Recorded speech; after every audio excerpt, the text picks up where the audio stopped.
मैं भूत प्रेत वाली बातों पर कभी यकीन नहीं करता था, पर जो उस रात हुआ उसके बाद से मैं छत पर अकेले नहीं जाता। यह बात करीब 2 महीने पुरानी है। गर्मी का मौसम था, बिजली अक्सर चली जाती थी, इसलिए हम सब छत पर ही सोते थे। उस रात भी लगभग 1 बजे तक मैं मोबाइल चला रहा था। घर वाले सो चुके थे। आसमान बिल्कुल साफ था, हल्की हवा चल रही थी। तभी मुझे छत के दूसरे कोने से धीरे धीरे कदमों की आवाज सुनाई दी। पहले लगा शायद बिल्ली होगी, पर आवाज भारी थी, जैसे कोई आदमी चल रहा हो।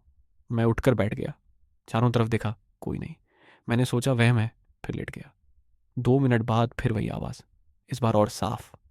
ठक ठक ठक, जैसे कोई नंगे पैर चल रहा हो।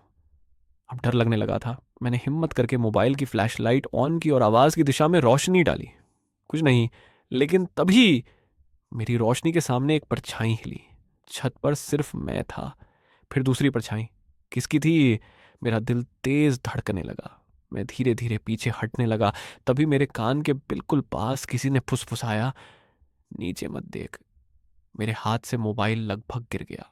मैंने हिम्मत करके नीचे झांका। छत के किनारे से कोई लटका हुआ था। उसके हाथ दीवार पकड़कर धीरे धीरे ऊपर चढ़ रहे थे।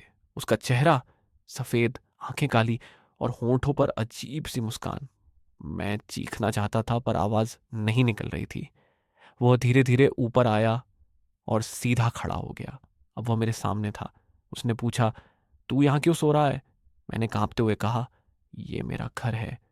वह हंसा, धीरे से बोला, ये पहले मेरा था। और अचानक सारी लाइटें जल गईं।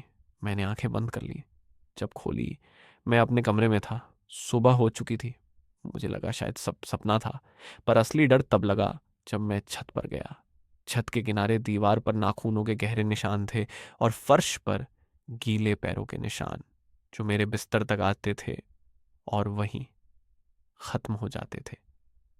उस दिन के बाद मैंने कभी छत पर नहीं सोया, क्योंकि आज भी रात को लगभग 1 बजे मेरे कमरे की छत से धीरे धीरे कदमों की आवाज आती है। थक थक थक।